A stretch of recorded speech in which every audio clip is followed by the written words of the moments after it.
Please say that again because I think it's really important for men to hear. Go for it.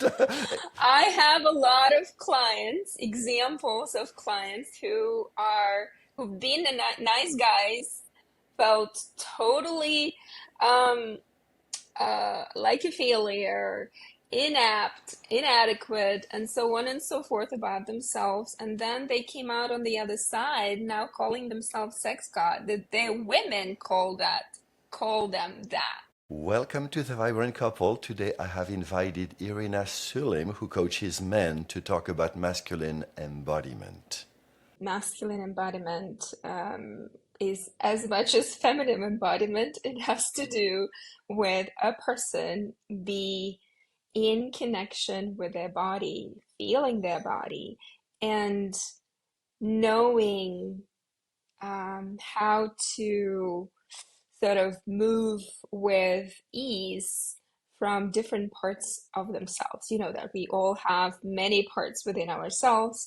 So being in approval of those parts um, uh, and acting from those parts when the situation is appropriate. And because I am working predominantly with sexuality, that is a very, you know, ambiguous, vague topic. It has a shadow in it and it has a gift in it, obviously. And we all, humans, men and women, we have certain hang-ups around our sexuality. Men, what I find, tend to be much more closed off and not in approval of their dangerous, dark, shadowy,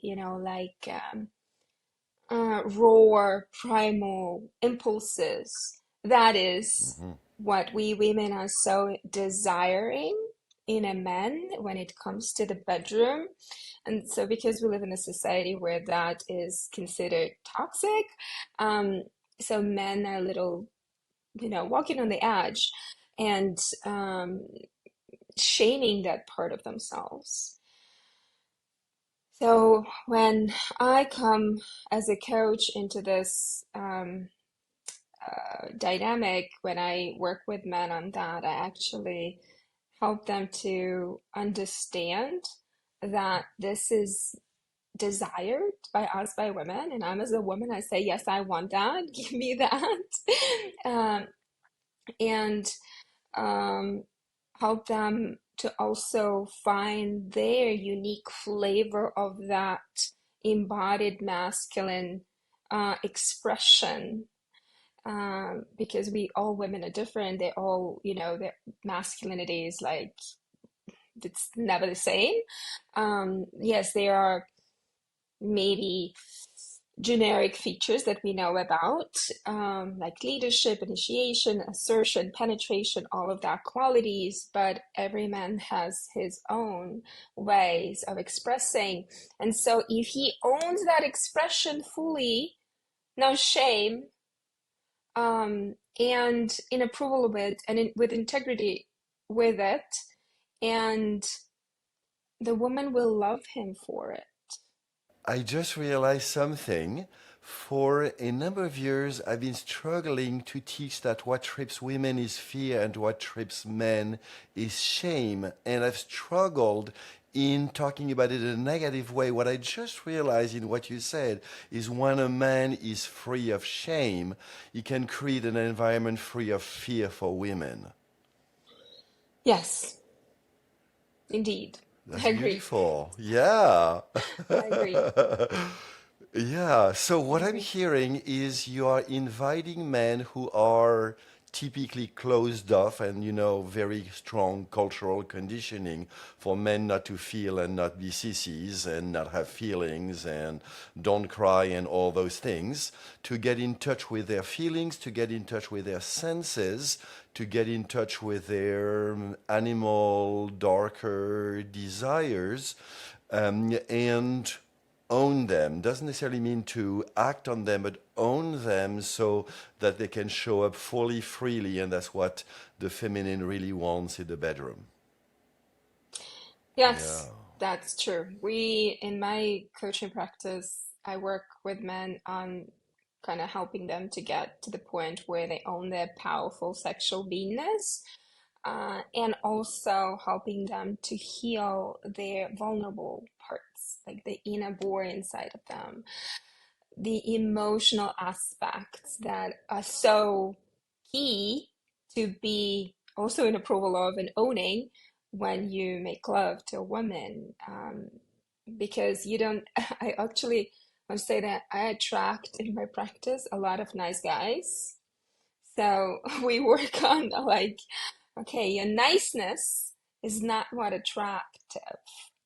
You may, as a man, enter into a very safe, emotionally safe relationship with a woman, but then after a while, that is no longer safe for her. Like she wants to feel your lion, she wants to feel your raw primal animal.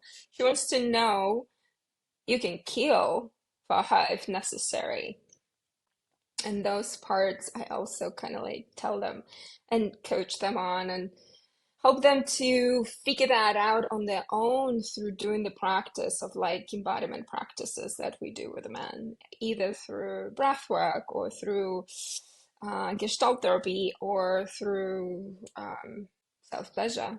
One of the embodiment practice that I offer to men that I feel is like so necessary is a healthy, conscious self-pleasure that men need to have, which looks like a man having a truly loving, connected relationship with his cock. I'm assuming that what you are inviting your clients to do, the nice guys you work with, is not to develop that, masculine, classic ways, but is to be in touch with them, not in a macho way, but in a way that they own themselves, they are comfortable with themselves. Yes, indeed. I cannot teach that masculinity that you talk about. Like go and work out in the gym and build muscles and go hunt and fish. I mean, sometimes for some men, it's necessary. If it's calling you, by all means, go and do that. But what I am really paying attention is the energetics. The energetics, which is the true embodiment, the true felt sense of the masculine. And that usually is owning all of you, or whatever parts that you've been judging about yourself and, denying and avoiding, bringing that into the surface, loving those parts, approving of them, and just having like a true, free liberation inside that a man feels. And you can even then, when a man energetically owns all parts of himself, he's taller, he's lighter, brighter. He's like his posture is different. The way he speaks is different. He's not having this trembly voice or he's like lost with his eyes trying to find what to say. He's in the moment, he's connected, he's present. I like to talk a lot about presence.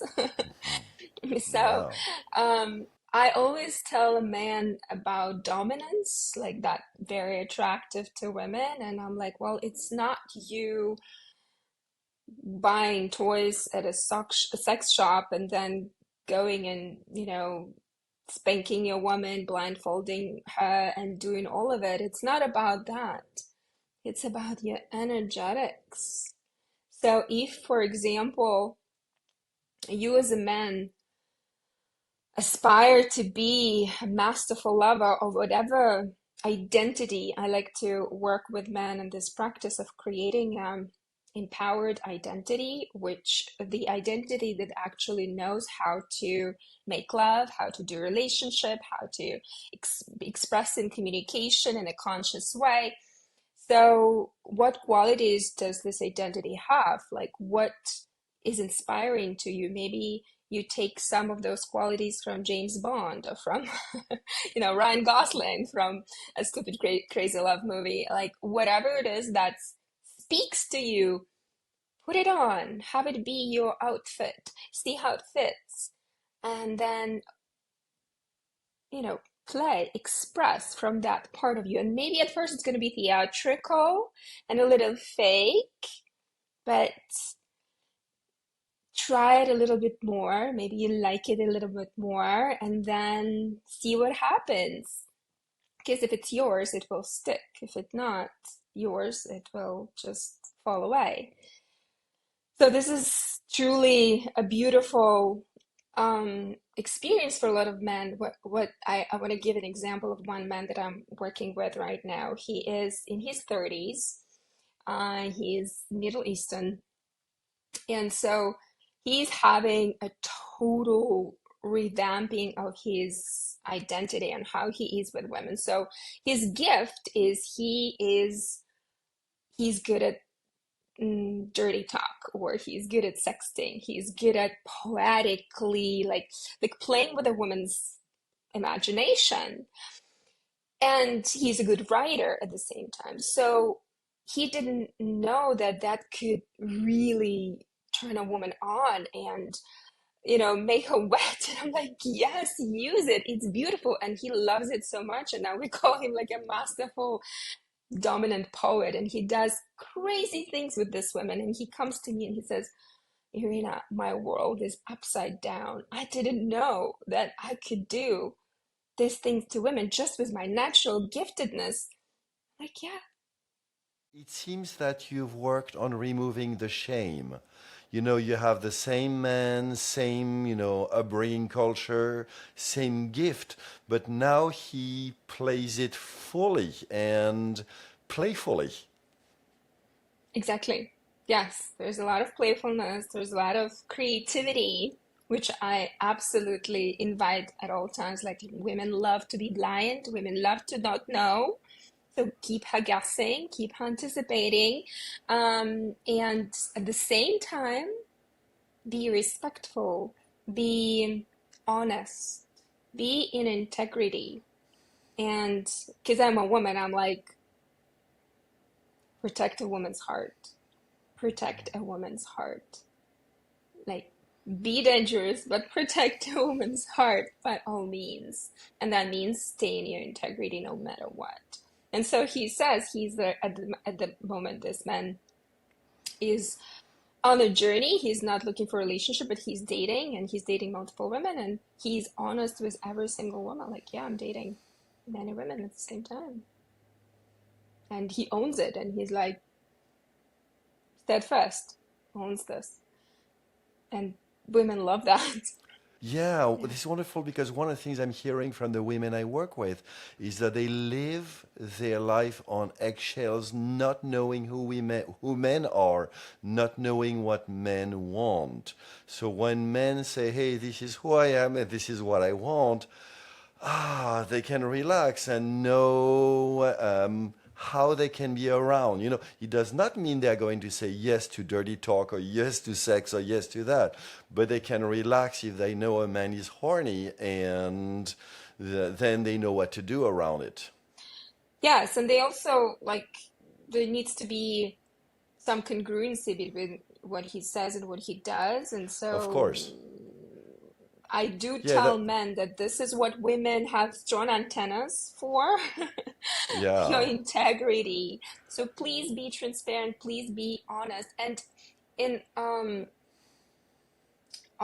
with all respect for men do not want to hurt a woman.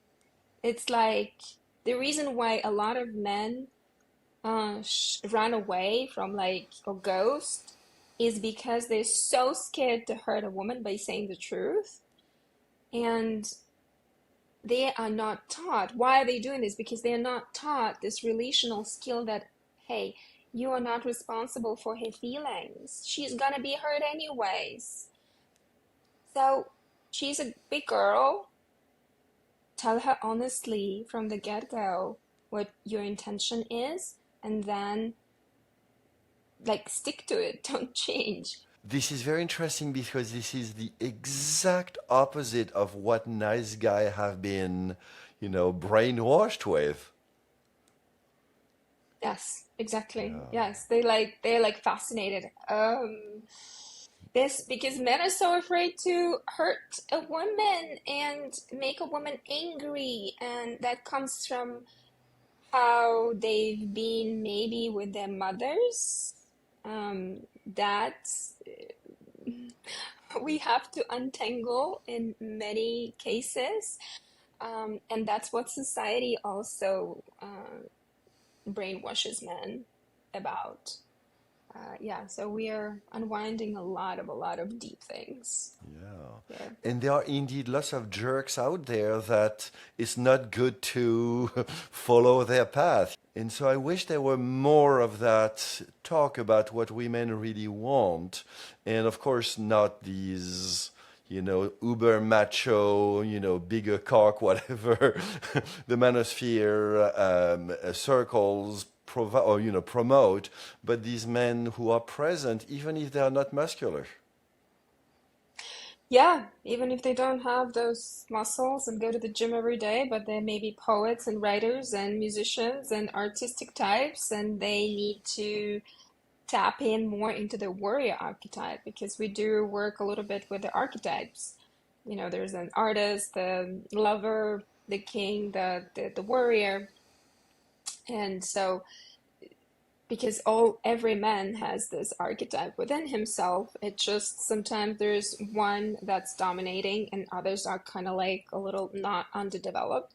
And so what it would look like for you to step into the warrior archetype and be a protector and a fighter and like what and that does not have to look like big muscles and going to the gym and you know go cut the woods in the in the forest. It can look like so many other different ways, whichever way speaks to you particularly. I'm all about uniqueness of each and every human being. But I do say that, what's your leadership style as a man? How would you initiate this conversation? How would you ask these questions? Um, what's your creativity style? Like, how would you create a scene for a woman to relax and be soft and like totally be feminine? Um, Invite her into it by directing her. And some men are more direct, but some men are more like gentler on the approach, but it's still a leadership. I see many women hardening over the years. And, I believe that's one of the reasons men attracted to younger women is they have not built that shell around them. So I'm seeing women who have hardened and who are basically married to nice guy because there is a correlation, a link between the two. And I'm, of course, working with nice guys who want to become more fully embodied in their masculine. I'm also working with women who want to let go of that masculine shell. What Mm. do you see from your work with men that how their woman shows up and invites them or not? Do you have any advice for our listeners about that? The nice guys that came to me was being in a relationship, long-term relationship with women who were abusive and hard and kind of like critical and so on and so forth. Um, they had to divorce eventually, and then you know do the healing and all of that. Um, what my take on this, it's also from my own experience because I am in a relationship with a recovering nice guy.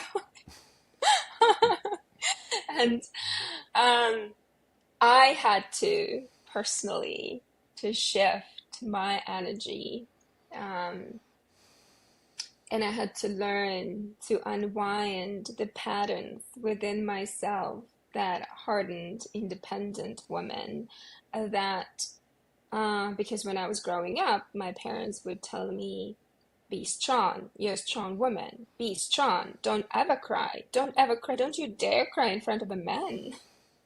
Don't show them your tears. So I remembered that. Like I have a very, very hardcore mother, so I carry this imprint within myself, and so of course that helped me a lot in my life to be to achieve a lot of my life. But then when it comes to relationship, it was difficult. I became a relationship coach because I had to figure this out for myself, for my own life. Um, it is finding safety within my own body to be deeply um, nested in my own feminine, in my own woman. It is finding help and support from God. It is rebuilding and restoring my relationship with men, and beginning trusting men and seeing men as these amazing beings who want to protect us and provide for us and want to love us and cherish us. We just don't give them the opportunity to do so as women because we don't know our nature ourselves. We don't truly embody our feminine essence. And so when I started learning that about myself and my feminine essence and how freaking magnificent it is, like I am a woman who bears life. Like it's like magic, right? There's nothing more magical than that, than creating life. And so honoring myself, honoring who I am, honoring my desires, honoring my needs, honoring truly me would help my man to honor me too. And with that, me removing the armor of my Yeah. heart and putting my sword down and letting my woman come out and play and invite and then seduce and be all of that. And he rises. He rises by feeling respect, feeling trust, and feeling, yeah, because there's nothing for men that inspires a man than trust and respect from a woman.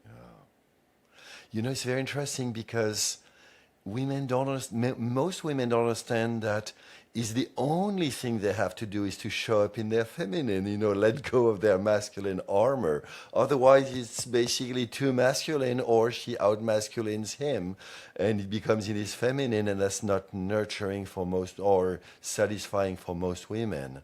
And so I heard you talk that you change your relationship with God, you change your relationship with men. Did you also work on your relationship with women? 100%. Yes. Yes, yes, yes. I had to work a lot on my relationship with my mother, first and foremost, and my forgiveness. Because, for the longest time, I've been blaming her for all my non-feminine parts. And then I just like, well, I had to do a lot of work on that. And because she's been the one who was telling me, don't trust other women, Yeah. they will betray you. That message is important because Hmm. it is true the competition between women is fierce and brutal. It's amazing. It's not just in the movie Mean Girls, it's out there everywhere. Men think that women dress for them. This is not true. Women dress for each other because of the competition. Yeah, my mom's intention was to protect me for sure with that message. And I think I did take it and I was protecting myself, but to the point where I felt lonely at some point in my life. And then when I started doing the sexuality journey and my coaching, first my personal work, I immersed myself in the communities of a lot of women, and I was shying away from being too vulnerable until I was actually called out. And I'm like, oh, okay, this is, yeah, I truly need to look at it, and I had to, and it was confronting. It was very confronting for me, and yeah, working also on my feelings and owning my emotions and naming those and being true to them and not kind of like abandoning myself when I'm hurting or when I'm sad and my partner says something and it triggered me, like not going to judgment or attack or just like saying with full on honesty, this is how I feel. That took some time to learn as well, because that is the language of the feminine through feelings, through the felt sense, and I had to learn it like like like a separate language. Um, yeah, a lot of work has been done, and it still continues. It still continues. Totally, totally. And so, from reading your emails over the years, because you and I have known each other last 5 years, it looks like your partner is doing a really good job at inviting you again and again and again into your feminine. He is. We are, working both on this, but he is, yeah, he is doing a great work every day. Yeah, and so for the men listening and also for the women listening, because I'm pretty sure that they will glean something to it, would you have one, two, three recommendations for, nice guys in recovery? Because, if I look at myself, it's a work in progress. Do you, some advice on how to invite a woman in her feminine from one's masculine? It's very important to go introspective for a man first to figure out his needs, because I think the nice guys, the trouble for them is they never truly want to share the true nature of their needs, and they seem sometimes manipulative. Um, so truly like meditate on that. A great book, No More Mr. Nice Guy. I know you know about this book, I'm sure, Of course. is of a great help to every man who has no idea what his needs are. He needs to like some support with that. Um, Write those down and you know be be aware that is the truth for you. Um, And from that place, also work on integrity, work on your shadow. Like there's a lot of work that needs to be done before a man truly kind of like decides to invite a woman into being in the feminine. But practicing, I'm saying that getting out of like being courageous, being brave to be vulnerable, and um, being vulnerable, being honest, being authentic, and leading, leading a woman into her feminine by asking her questions. What would feel good for you to, what would feel good to receive for you right now, today? Um, how was your day could be a great question, but tell me more, right? Like not staying on a superficial, but tell me more. Um, by being more present with a woman, attune into her emotions, to her where she's at, and asking those questions, inviting a woman to actually share. We women, we love to share, we love to connect, we love to express our emotions. Sometimes we come at the man and we're like, spill it all out. But if a man, her partner, is actually interested in her and knows this relational communication a little bit, he knows that it is beneficial for him to actually connect with her through asking and leading with those questions, he will know so much more about her inner world. Her heart opens, and that's the first step of inviting her into her feminine, her open heart. Her open heart when he actually can feel her. When a man can feel a woman, that's like such a gift for him. He's like sitting there and ooh, like I'm all covered in aliveness. Ooh, that's so beautiful. Yeah, And I that's love that because sexy. yeah, I love that because most men try to understand women, but women, of course, they want to be understood, but they want to be felt, they want to be known. Yes, we want to be seen in our expression and we want to be given a space to express our feelings. And if a man sees his woman in such a way and knows that this is beneficial for her, because if I'm not going to help her to express herself, one day or like in a week or 2 weeks, she will come out with a full storm, and the storm is going to be a disaster. So we never want to have a storm. Is there hope for nice guys and the women married or partnered to them that nice guys can, of course, keep their huge heart and develop that masculine presence, knowing penetration? Is there hope? Oh, absolutely. I have a lot of clients who are recovering nice guys who became like sex gods. Yeah, they Please they say that again started. because please say that again because I think it's really important for men to hear. Go for it.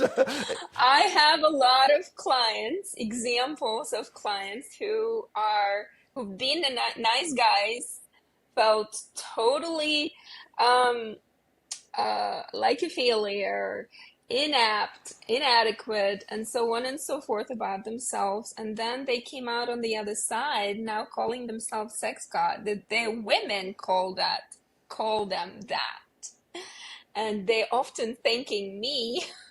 They're women like, oh, please thank Iryna because like I'm in bliss because they learned all the skills and all the ways how they can show up with women with full integrity and honesty and also strong masculine frame and safety.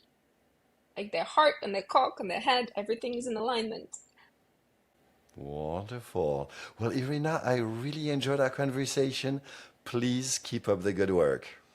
Here is the link to a couple of Irina's videos should you want to learn more about her work. And here is a link to a couple of mine. Please hit the like button below and subscribe so you can be notified when I publish new juicy content. And please share with all you believe would benefit. I look forward to seeing you very soon.